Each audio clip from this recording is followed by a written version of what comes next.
ಹರ ಹರ ಮಹಾದೇವ್. ಇವತ್ತಿಗೆ 7ನೇ ದಿನದ ಪ್ರಯಾಣ.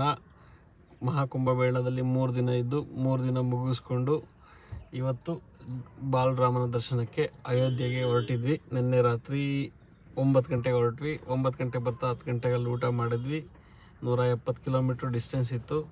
ಆ ಡಿಸ್ಟೆನ್ಸಲ್ಲಿ ಬರ್ತಾ ಅಲ್ಲಿ ಊಟ ಮಾಡಿಕೊಂಡು ಸ್ವಲ್ಪ ಮುಂದೆ ಬಂದ್ವಿ. ಎಲ್ಲ ಕಡೆ ಸ್ವಲ್ಪ ಜಾಮ್ ಇದೆ ಅಂತ ಹೇಳಿದ್ರು. ಸ್ವಲ್ಪ ಹೊತ್ತು ರೆಸ್ಟ್ ಮಾಡೋಣ ಅಂತ ರೆಸ್ಟ್ ಮಾಡಿ ಮತ್ತೆ 3 ಗಂಟೆಗೆ ಹೊರಟ್ವಿ. 3 ಗಂಟೆಯಿಂದನೂ ಕೂಡ 4 ಜಾಮ್ ಆಗಿದೆ. ಅಂದರೆ ಎಲ್ಲ ಕಡೆ ವೆಹಿಕಲ್ ಸ್ಟಾಪ್ ಮಾಡಿದ್ದಾರೆ. ಟ್ರಾಫಿಕ್ ಜಾಸ್ತಿ ಇದೆ ಅಂತ, ದರ್ಶನಕ್ಕೆ ಜಾಸ್ತಿ ಜನ ಇದ್ದಾರೆ ಅಂತ. ಹಾಗಾಗಿ ಆ ಕಡೆ ಈ ಕಡೆ ವೆಯ್ಟ್ ಮಾಡ್ಕೊಂಡು ಸುತ್ತಾ ನೋಡ್ತಾ ಇದ್ದೀವಿ. 4 ಕಡೆಯಿಂದನೂ ಬಂದಾಗಿದೆ. ಹಾಗೆ ನಮ್ಮ ಸ್ನೇಹಿತರೊಬ್ಬರು UP-ನವರು ರಾಜೇಶ್ ಅಂತ ಬೆಂಗಳೂರಲ್ಲೇ ಸೆಟ್ಲ್ ಆಗಿದ್ದಾರೆ. ಅವ್ರಿಗೆ ಕಾಲ್ ಮಾಡಿ ಹಿಂಗೆ ಹೋಗ್ತಾ ಇದ್ದೀನಿ ಅಂತ ಹೇಳಿದ್ದಕ್ಕೆ ಅವ್ರು ನಮ್ಮ ಸ್ನೇಹಿತರು ಇದ್ದಾರೆ, ಅವರು ವ್ಯವಸ್ಥೆ ಮಾಡ್ತೀನಿ ಅಂತ ಹೇಳಿದರು. ಹಾಗೆಯೇ ಅವ್ರ ಸ್ನೇಹಿತರು ಅಮರ್ ಅಂತ ನನಗೆ ಕಾಲ್ ಮಾಡಿದರು. ಕಾಲ್ ಮಾಡಿ ಇನ್ನೂ ಬಂದಿಲ್ಲ ಸರ್ ನೀವು ಅಂತಂದರು. ಬಂದಿಲ್ಲ, ಹಿಂಗೆ ಜಾಮ್ ಆಗಿದೆ ಅಂದಕ್ಕೆ. ಇಲ್ಲ 4 ಕಡೆಯಿಂದನೂ ಬಂದಾಗಿದೆ, ನೀವು ಬಂದಿದ್ದ ತಕ್ಷಣ ಎಲ್ಲ ವ್ಯವಸ್ಥೆ ಮಾಡಿಕೊಡ್ತೀನಿ ಅಂತ ಹೇಳಿದ್ದಾರೆ. ನಮಗೋಸ್ಕರ ಕಾಯ್ತಾ ಇದ್ದಾರೆ. ದಾರಿ ಹಿಂಗೆ ಜಾಮ್ ಆಗಿದೆ, ನೋಡೋಣ ಕಾಯೋಣ.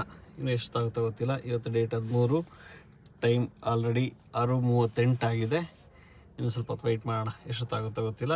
ಎಷ್ಟೊತ್ತಾದರೂ ಪರವಾಗಿಲ್ಲ, ಬಾಲರಾಮನ ದರ್ಶನ ಮಾಡ್ಕೊಂಡೆ ಹೊರಡೋಣ. ಹರ ಹರ ಮಹಾದೇವ್. ಜೈ ಶ್ರೀರಾಮ್. ಜೈ ಶ್ರೀರಾಮ್.